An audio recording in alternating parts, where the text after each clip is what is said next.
To get things started, this is gonna be a short little stream because your boy got work in the morning and I'm trying to go to sleep early. Got to get some get some beauty rest because lately I've been going to sleep at like 4 a.m. I'm not gonna lie, but there's some specific information or just news we got to talk about, and I wanted y'all's opinions because we did a tier list yesterday. However, Autumn has posted on his Instagram story basically claiming that he's the top dog in the underground now that the two others, he didn't name them by name, but we knew who they were, Sofago and Yeet, of course, okay, because they moved on.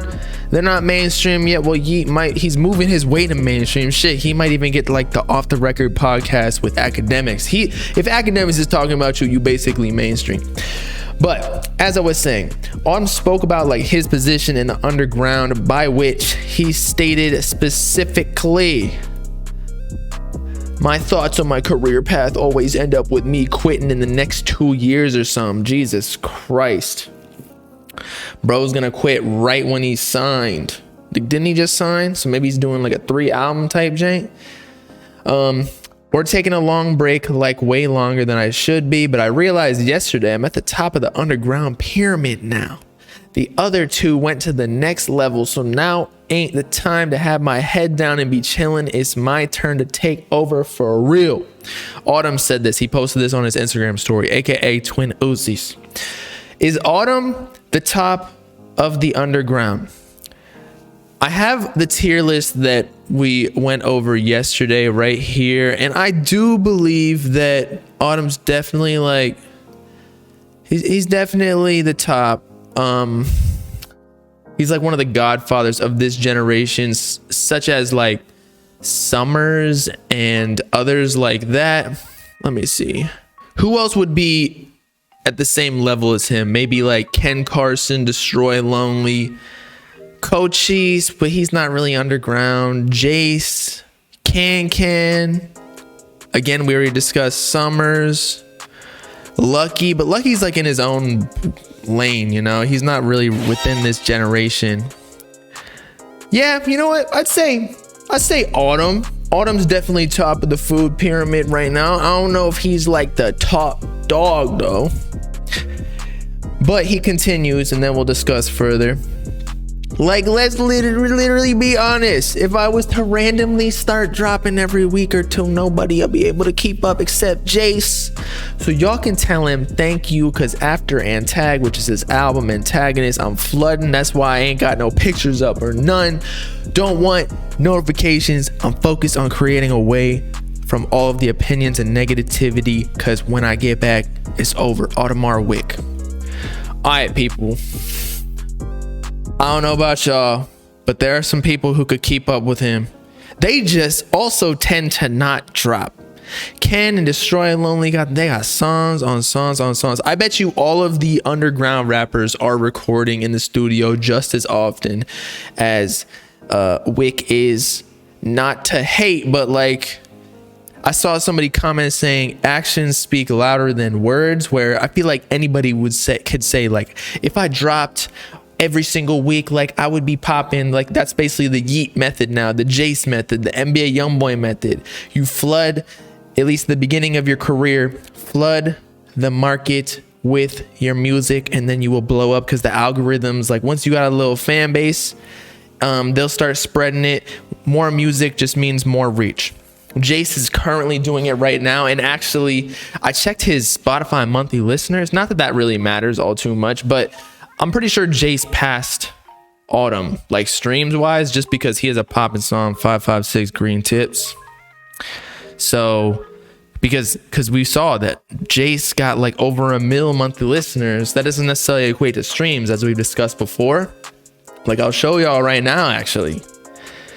Jace went over 1 million. Autumn's still at 800K. Now, if he continued to drop, I do agree that maybe he would be passed, but like that's the same shit that happened to fucking what's it called, to Sofago, that we were saying. Like it's not really that we think that Yeet is all too much better than Sofago, but Yeet just kind of passed him because he was dropping so much more often. So here we go, Autumn 885K. I'm pretty sure that's even like where Ken Carson is. Keep that in mind, 885K. Ken Carson's at 877. So really they're at the same level, and Ken is way newer. Like he didn't really start popping off till the end of like 2021, I want to say, like after a whole lot of red dropped. And then let's look at James, man. James, man, 1.4 mil, bruh, almost fucking doubling Autumn. So Can, I believe, let's check his numbers. Again, this doesn't equate to numbers like streams. Can. Okay, so Autumn is still big bro to Can. I think we knew that. Can passed Summers though, I believe. Let's check out Summers. 700K. Yeah, Summers. Oh my god. Everybody in Slay World just passed the fuck out of Summers. I'm not gonna lie. Can just, but Autumn's still a top dog. So if we're talking numbers, I'd say Autumn, Jace, Destroy Lonely, I feel like could be up there, but he just doesn't release music. Cochise is not really underground either.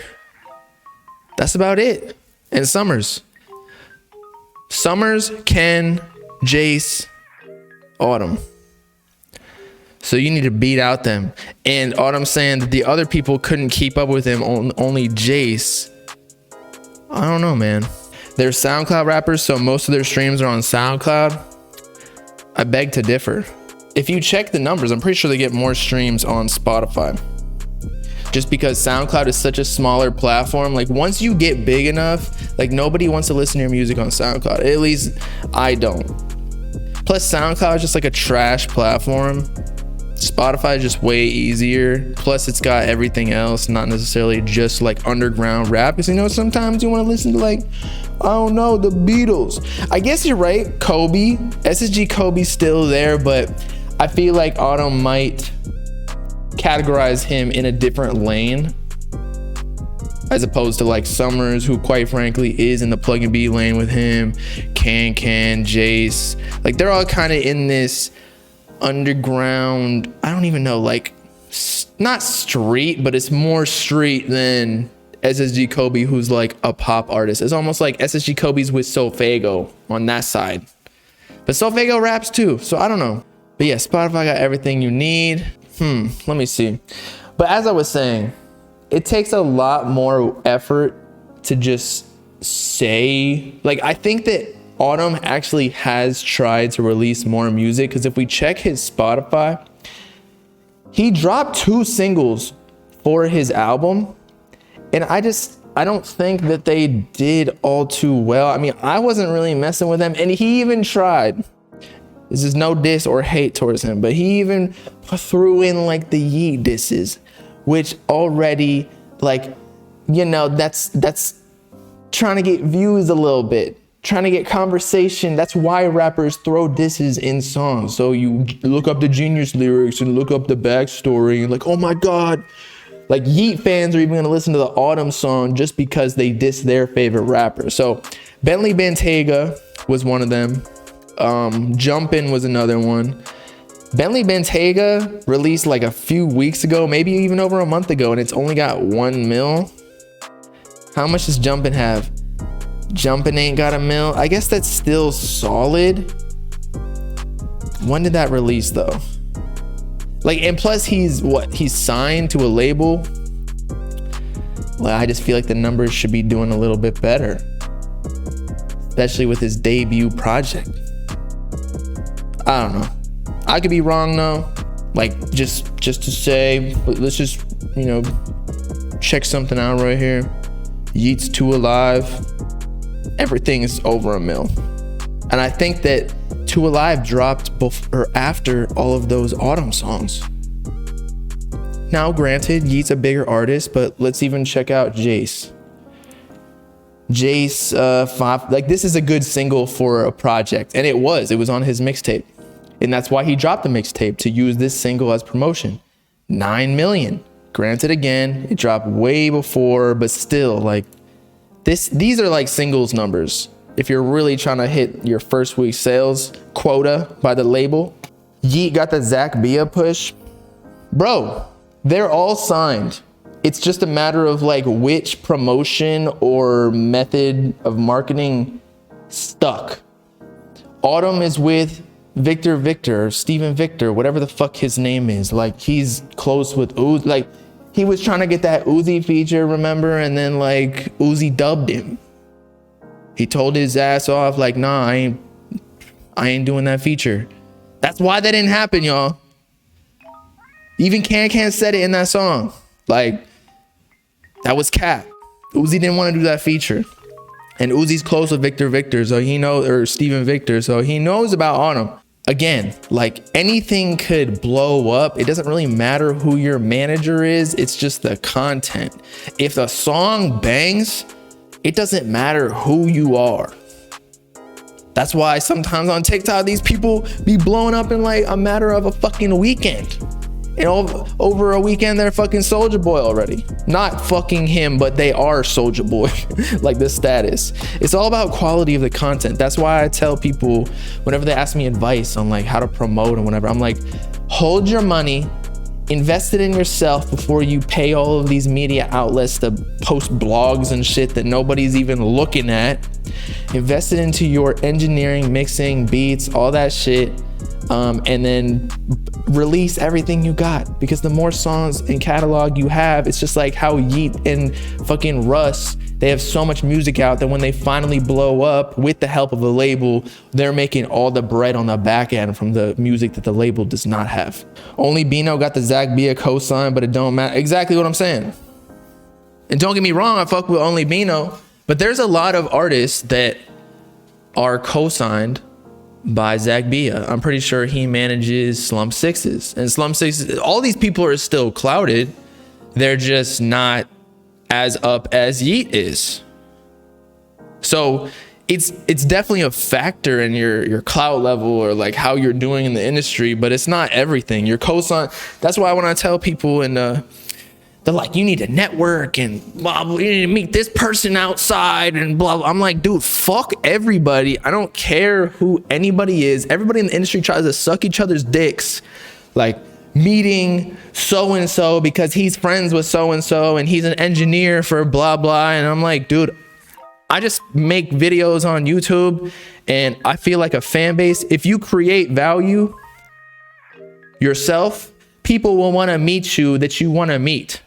You don't have to like try and circumvent the whole process by meeting so-and-so and doing like tag with everybody. It doesn't make sense. That Young Thug cosign legit made Baby and Gunna. Okay, with that example though, Young Thug got other artists, say Lil Keed, who did end up blowing up, don't get me wrong, but look where Lil Keed is now. Or look where Young KO's doing good, but he's not as up as these other underground rappers. Or there's a whole bunch of YSL artists that have gotten the cosign, just you don't know them and they don't come to your head just because they're not relevant. Lil Baby didn't blow up off of Thug. I'm pretty sure Lil Baby, the reason that he is up, maybe not because of the cosign from Thug, but like Young Thug took him out the hood and was like paying him because he tried to get him to become a rapper or something like that. He's saying like, cause Baby was making more money selling drugs or doing whatever he was doing, but Thug wanted him to get in the studio, so he was paying him the money he would have made if he was in the streets. And the only cosign that matters is 2 Cup Terry. Something that's interesting that a lot of people don't realize, and they'll hit me up about it. They'll ask me like, do you even like doing this anymore? Or are you just doing it for the views? I'm like, at the end of the day, it is a job. I do enjoy doing this. That's why I continue to do it even while I have another job. The money is good too, though, I'm not gonna lie. It makes me feel nice. Making money is fun. But a lot of these rappers, they like making music, but they don't actually, you lose the love for it a little bit once you start like having a lot of obligations and liabilities that you need to take care of when you're like a businessman, you know what I mean? Like once you're paying like a bunch of employees, the stress is like, sometimes it's overwhelming. You're like, this shit ain't even fun anymore. A ton of these guys will talk about never make it big in the industry. That is a fact. That is a fact. A lot of these underground rappers are not gonna make it. They're gonna stay underground, just like how Uno and Lucky are. Like when we're in 2025, some of like 2 or 3 of these underground rappers are still gonna be there within this newer generation of rappers, rapping on whatever Rage moves on to and evolves to, just like how Uno did with, like, you know, he's on Rage beats. Lucky's still here, but he's in his own lane. He's just like developed into his own fan base that it's actually really strong. So no hate towards him. But who are some of the other rappers like Candy Pain and some other ones who have like survived the underground movement?